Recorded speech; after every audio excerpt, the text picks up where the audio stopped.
You sound to me like you're a good man. Thank you, John.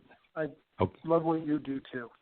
Thank you very much. And be aware, and it's okay with you, I have to get your verbal consent that we can use sections of what you just said and the various things we're going to do to help kids. Is that Without you a give doubt. me? Okay, thank you, my friend. May God be with you and have a good evening, okay? Good night, Joe. Thank you. Okay, you're very welcome. I don't know. I don't know how sometimes I can actually be in this business because my heart breaks. Sometimes it feels like every day, like for the man I just talked to at area code 973 is Newark, New Jersey code. Of course, in this day and time, people move a lot, so I don't know that he's in New Jersey, but I heard the pain in his voice. I heard the love in his voice. Why then do I stay in this, and why do the people who work with me stay in this? I'll tell you why.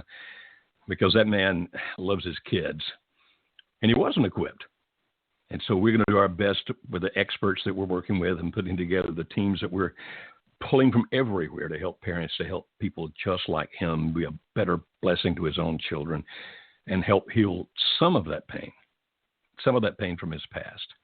Now, I know there's a lot more people out there with stories like that, and you understand what we're trying to do tonight. I apologize that, sometimes it's like, hey, Joe, I want to call and ask my questions tonight. And I'm really not trying to ignore your questions. I'm really not.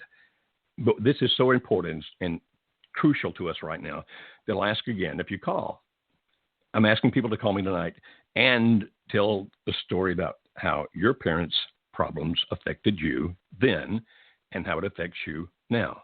And again, I'll say this one more time. If you're young and want to call, we'd love to hear from you. Just make sure that you have a parent beside you who can give verbal permission for us to use the quotes from you. And now we're going out to California. I think this is Long Beach, area code 714. Hello, 714. You're on the show. Hi, Joe. It's Jolene and James. Yes, I am so glad that you called. Hi. Okay. Now, Jolene, I need to ask you this. I mean, I know that you've already told me in print.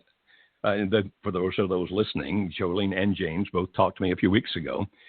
But I didn't on that program make it very clear that everything we were recording could be used in other places to help. And so I actually contacted her today by Facebook and told her what I'm doing and asked for permission. So, Jolene, just to make sure we cover the bases here, dot the I's and cross the T's, may we use what you and what James says tonight? Absolutely. Yeah. Okay. Now, Jolene, let's start with you. And by the way, do you prefer James or prefer Jimmy, or what do you prefer? I don't care. It's whatever you want to call me. No, I really want to call you the name that you're most comfortable with, because I have been calling you James, and one of our interactions with your mom, she referred to you as Jimmy. So I want to use whatever you like best, my friend. You can just go with... Yep, Jimmy. Yeah, Jimmy. Okay. Okay, all right, we're going to go with Jimmy. All right, so Jolene, let's start with you. As I recall, your parents had problems, correct?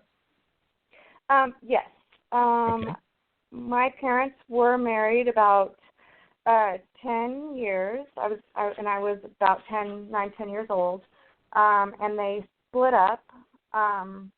And I took it extremely hard. I have a younger sister, 2 years younger than me, and we were visiting my dad. It seemed like forever, but I don't really think it was, maybe a matter of maybe a couple of months. But my dad was staying with my aunt at that time when my parents split up, and it was awful. I hated it. To go from having your daddy there single night when you come home from school and he comes home from work and we all have dinner together, and all of a sudden he's not there anymore. It was horrible for me. Can you describe some of the? Can you describe some of the emotions you felt? Yes, I was most definitely sad. I was afraid. I know that. What were you afraid of? What were you afraid of?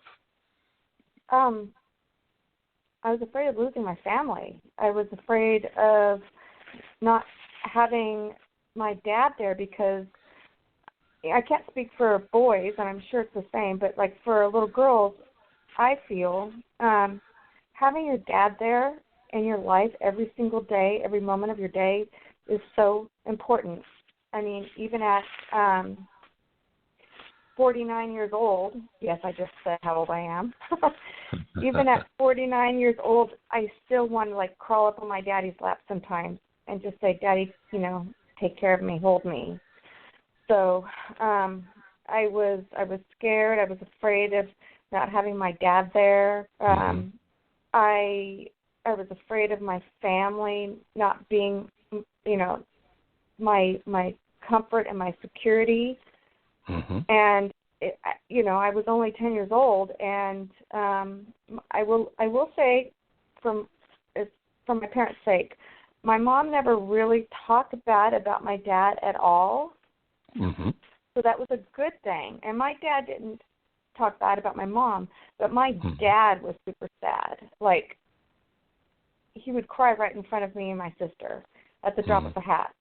But I was going to say that when after several weeks or several months, however long the first separation was, the most amazing and profound day to me, even to this day, was the day when we were visiting my dad at my aunt's house where he was staying, and he pulled me and my sister aside and he said, your mom said I can come home.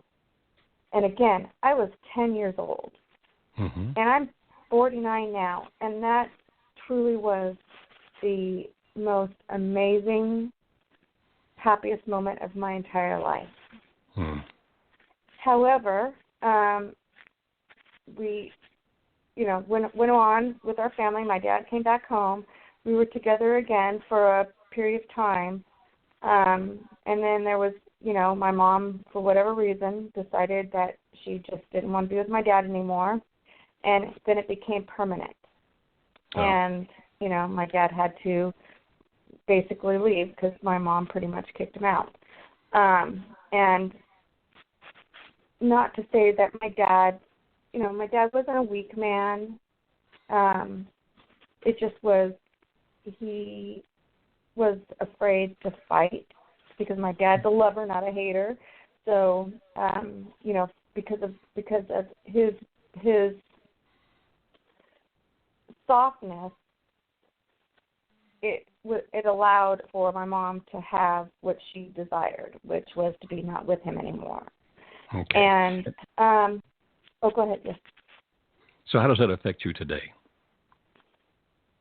Well, it's funny you say that because my entire life since then, I've always been that kind of person up until this whole fiasco that happened in my life. I was always kind of like the person that wanted to appease everybody. I wanted everybody to like me. And is that because you were afraid of? Is that because you were afraid of being abandoned? Yes. Yep. Absolutely. And I hated that. I as an adult, I hated that feeling, and still feel it now. I mean, with the holidays coming up, this is like the worst time of year for me because not only do I have my parents,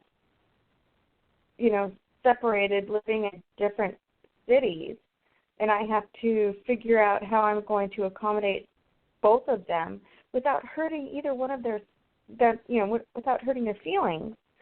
Now I had to put into the equation, this is my son's life. And when I was a kid and I was going through this, I swore up and down, I promised myself I would never, ever do this to my kid. And here I am. And it really,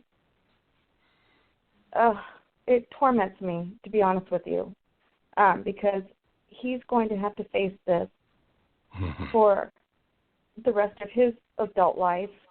And thinking about my grandbabies. My grandbabies are going to have to go through that. Do we go to, Grandpa's house? Do we go to Grandma's house? Do we go to, great-grandma's house? Do we go to great-grandpa's house? It's just, it's an ugly, ugly cycle. It really and, is. And it is.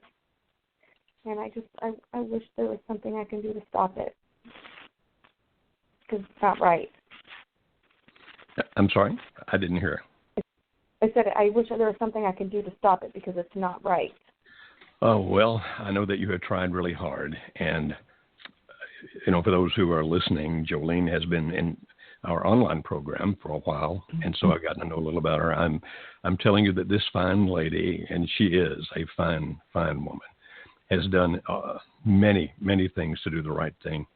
Sometimes the other person just takes a long time to come around, and unfortunately, sometimes they don't.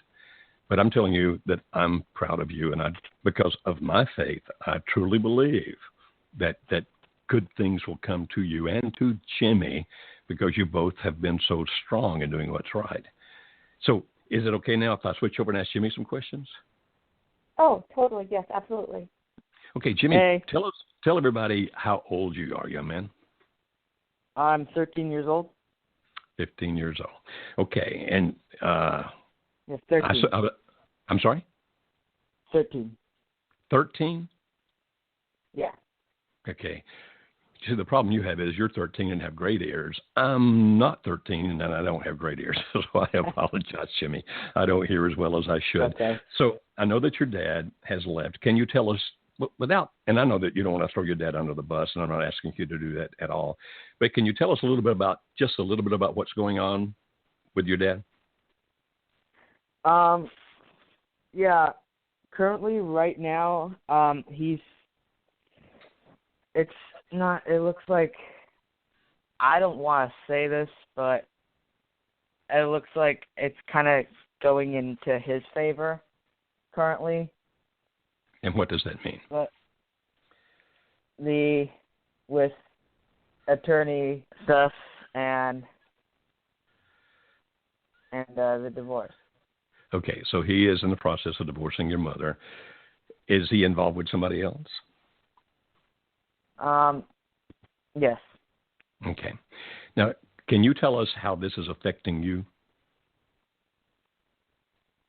Yeah, it's really tough. It's sad and makes me angry at him for doing this because when I was younger, I thought that my parents would never split up and we'd always live in a good family because when I was younger, that actually kind of was the case. And what kind of values did your dad teach you about marriage or family? Basically that he believes on the more worldly point of view. So basically what he's saying is, what I feel like he's saying is it's okay to leave your spouse if you don't love them anymore, and it's okay to go cheat. Mm-hmm. And is that the kind of things he taught you when you were younger, or was the message different then? The message was different then because there wasn't necessarily much going on back then, but I would say for the most part, yeah, he was teaching me a more moral Christian view, I would say. Mm-hmm. So, yeah. So what he taught you when you were younger, he's now living in contradiction to, is what I'm hearing you say. Is that correct? Yes. Okay. And so you've already talked about feeling angry and those kinds of things. What other emotions, Jimmy, do you feel? Sadness. Confusion. Is it affecting you in any other way, like at school or with your friends or anything like that? Well, it's actually kind of, I don't want to say this, but it's actually kind of pulled me away from God, too. Because of the fact of how angry I've been. I can understand that, my friend. So when you feel that pulling away from God, that anger, do you talk to God about that? No, not really. I kind of regret that. Well, I'm not suggesting